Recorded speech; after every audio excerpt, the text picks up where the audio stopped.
Well, good afternoon, everybody. Ron DeSantis of Florida and I welcome all of our colleagues and friends and outside groups who are here and all of you.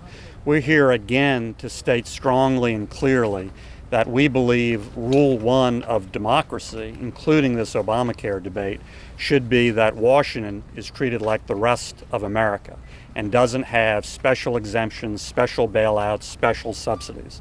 And that's why we're continuing to fight hard for our no Washington exemption language to make sure that that happens under Obamacare. Washington is treated like the rest of America.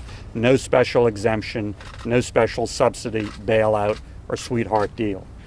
I really want to thank all of my colleagues here and all of our allies and outside groups for their strong support, which has been advancing this cause for the last several weeks, I think very effectively. And I'm very excited about where we're going toward the finish line. And with that, let me introduce the leader in the House for this legislation, great ally and friend, Ron DeSantis of Florida. Well, thanks, Senator. Thank you all for coming. After the health care law was passed in 2010, there was an article in the New York Times, and the reporter Robert Pear referenced how Congress was being treated by Obamacare. And he said, if they didn't understand what they were doing to their own health care, how could they possibly know what they were doing for health care for the rest of the country? And I think this OPM decision, a lot of members of Congress wanted to get out of the law that they had passed, but there's no easy way out. And we don't think the OPM law is legally sustainable.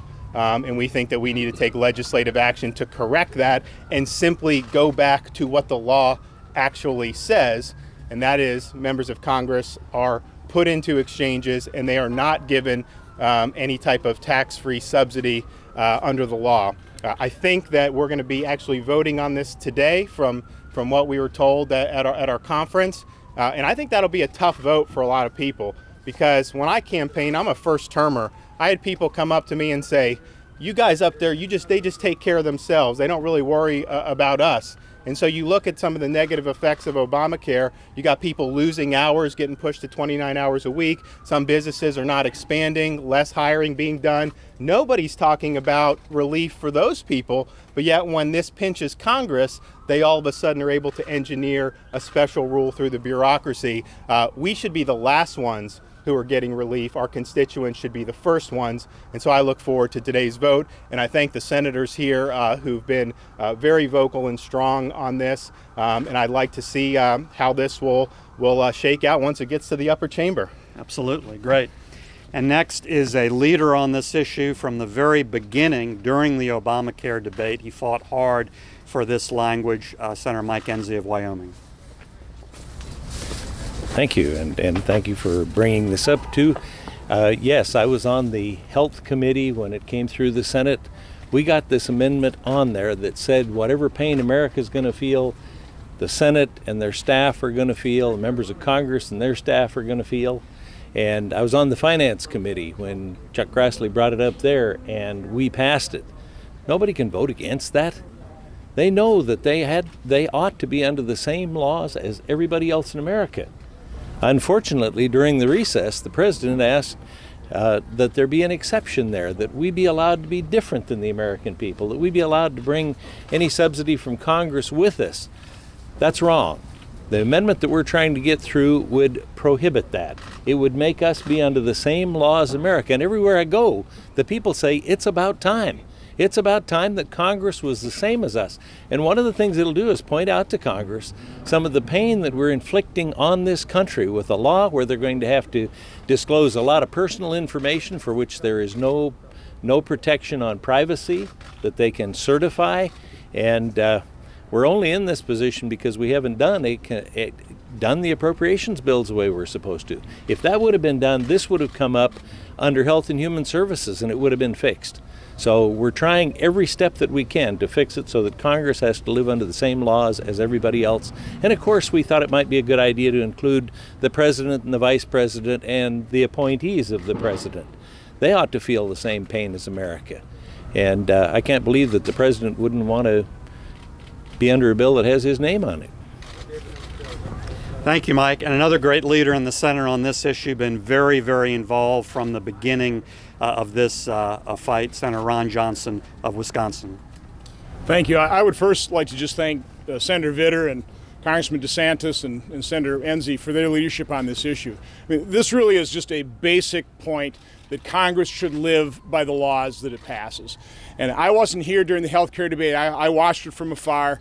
And it was, you know, when I look at the legislative history, it is the clear intent of Congress when they pass this law that apparently the subsidies are going to be so great that by pretty much a unanimous consent in committee that they thought Congress should have to actually purchase their health care through the exchanges without subsidies. So that was very clear intent. You know, the fact of the matter is that there will be millions of Americans that lose their health care because of Obamacare.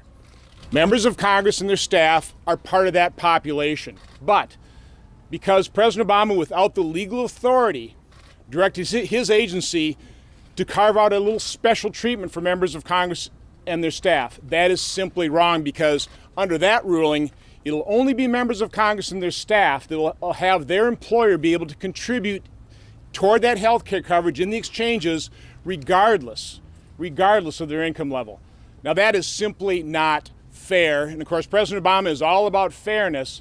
So again, I just really applaud Senator Vitter, Senator Enzi, Congressman DeSantis for leading on this issue to make sure that Congress and their staffs must live by the laws that it passes. Thank you. Thank you, Ron. We have a wide spectrum of citizens groups who've been very, very involved in this effort, and they're the main reason we're advancing this ball, I think, very effectively. And we have three representing the broader coalition here today. First, Grover Norquist of Americans for Tax Reform. Obamacare, we're told, is a good idea, but they have to make it mandatory. Obamacare, we're told, is a good idea, but Washington wants itself exempted from it. We've seen the president give exemptions and delays to organized labor, to big business, to the large insurance companies, and now through OPM to official Washington. We need to say that Washington should live by the same rules as the rest of the country in Obamacare and in other things. This legislation and the leadership by the members here is very important. And I think if the American people focus on this, this is one of the things that even Harry Reid's Senate is going to have to agree to. Thank you. Thank you, Grover. And next, in terms of active citizens groups, we have with us today Phil Kirpin of American Commitment. Thank you, Senator, and thank all of you for your leadership on this. In just the past 2 weeks, our activists sent over 26,000 letters to the Senate while Senator Vitter was holding the floor, trying to force an amendment on this. So there is an explosion of grassroots interest in this particular issue, and there ought to be. Frankly, what we saw on the floor of the United States Senate today was absolutely shameful. We saw Harry Reid and every single Democrat say they are willing to shut down the government to ensure that only the privileged few have delays, that only the privileged few are protected from the ravages of this law, and in particular, the largest 1% of corporations that are protected from the employer mandate while the individual mandate hits every American and small business. The least the Senate could do at this point in time is themselves live under the law that they passed. And let there be no mistake, the law as written is absolutely clear that they should be in the exchanges with no special subsidies. Their employers dropped their employer coverage. Their employers are the American people, and during the debate on Obamacare, it was crystal clear that the American people intended that they lose their existing employer coverage and instead live in the exchanges on the exact same terms as every other American losing their employer coverage. That has been illegally stopped by an OPM rule that disregards the clear language, structure, and intent of the law. That rule is wrong, and again, the very least Senator Harry Reid can do if he refuses to grant individuals the same delay that special interests have is live under the law as written himself. So we're very proud to support this effort, and we would love to see the House included on the next iteration of the continuing resolution and dare Harry Reid to shut down the government just to protect his own special interest exemption. Thank you. Thank you. Another great leader in this fight, been very active for some time, and the whole group has been Hadley Heath with Independent Women's Voice. I'm Hadley Heath with Independent Women's Voice. We run the Obamacare Repeal Coalition. the repeal pledge on Obamacare, and we now have a petition up at NoWashingtonExemption.com. We and countless other Americans are deeply concerned about what will happen to our health care under the Affordable Care Act. We know this law will be rife with problems, higher costs, fewer doctors, and less innovation, while at the same time being rife with political favoritism, as we've already seen time and again with countless waivers and exemptions. This law makes it clear that Congress is to be treated just like any employee who loses his or her employer-based insurance and now has to go onto the exchanges and pay for those costs. The proposed ruling gives special treatment to Congress that no one else receives. If Congress does not want to live under this law as written, they can delay the law for everyone, not just selectively for themselves. That's why 45 different organizations signed this letter supporting this legislation and the principle of fairness that it embodies. It is shameful that Senator Reid would not allow a vote on this legislation, nor would he even describe it properly. 92% of the American public thinks that this special Washington exemption is grossly unfair and says no. And they're right, because in America, no man or woman is above the law, including Congress. Thank you. Thank you very much, Hadley. And finally, in terms of speakers, and then we'll get to your questions, Brian Baker of Ending Spending. Thank you very much, Senator, and thank all these senators and congressmen for their leadership. At Ending Spending, we fought Obamacare from the very beginning, including taking the fight all the way to the Supreme Court. In our briefs to the court, we pointed out all the sweetheart deals, the kickbacks, the Cornhusker kickback, the Louisiana Purchase, all the things that really outraged Americans. So it's really no surprise to us that here on the eve of Obamacare taking effect, there's yet one more sweetheart deal that screws over the American people and allows Congress a special exemption from this law. President Obama's allies fanned out across TV today to say that the last national election proved Obamacare was popular. Our polls don't show that. Our polls show a great majority of the American people oppose Obamacare. But if the Obama administration thinks the law is so great, then they should live under it. And sorry to you gentlemen behind me, the elected officials in Congress should live under it too. Thank you. Great, and we'll be happy to take questions. Yes. Can you explain exactly how this subsidy to congressional staff is so different from, say, an employer contribution for a Walmart employee that's given by Walmart? What makes this more distasteful? Because that Walmart employee is not going to the exchange, and if he or she is, no employer contribution can follow that person to the exchange. And so this special congressional subsidy is unique. Nobody at that income level can get this sort of bailout or subsidy going to the exchange. The whole purpose of this provision from the beginning was to make Congress walk in the shoes of those folks who were losing their previous employer-based coverage and being forced against their will to go to the exchange. If you give Congress this special bailout subsidy, you defeat the whole purpose of that provision. Anybody else want to chime in? Well, I would just say, I mean, the law does not allow you to get, it essentially severs your employer-based coverage. That's just what it did. And so the idea that the law said this, they all read it, I think, they say they did, they passed it, and then now they can just not abide by it, to me, I think is wrong. And especially when the law is not being enforced, it always seems to benefit people in positions of power. We haven't seen waivers that are benefiting blue-collar folks who are losing hours or losing their coverage yet. Anybody else? Senators, where do you see this playing out if, in fact, there is a shutdown and the public feels disruption and uncertainty? How long? What brings it to an end? Where do you see tomorrow and beyond going? Can I just take a stab? Sure. Yeah. I come from a manufacturing background, so I'm just inherently looking at the root cause. And I think it's important to recognize that the root cause of why we're in this position today is the fact that this bill was jammed through on a totally partisan basis. And so it created the division in this country that is still playing out. And then another source of the root cause is the fact that Senator Harry Reid, who totally controls the Senate, has not passed an appropriations bill in 2 years. And so now we're left, since I've come here, continuing to fund the government with these continuing resolutions. And I guess September 30th kind of creeped up on people. I guess I didn't understand that. So the way to really solve these problems is actually have Congress do the work it's supposed to do, which is pass budgets, start doing the hard work of prioritizing spending in the appropriation process, then we wouldn't be here. You know, how this is going to all play out, you know, from my standpoint, I don't want to play brinkmanship with the American economy. I don't see much of a desire here, so I'm hoping this is very short-lived. You know, people are talking about maybe a 1-week CR. I'd certainly be supportive of that, to let this political process play out. I just add that I don't have a crystal ball. I don't know exactly how it plays out, but I know this. If in a day or two the Democrats are refusing to continue to fund government only because of this provision protecting themselves, then I think they will be correctly perceived for what they're doing and will be on solid ground in that scenario. Anybody else? Congressman, have you had conversations with your own staff about getting rid of these benefits for them, and if they will be seeking employment elsewhere if that happens?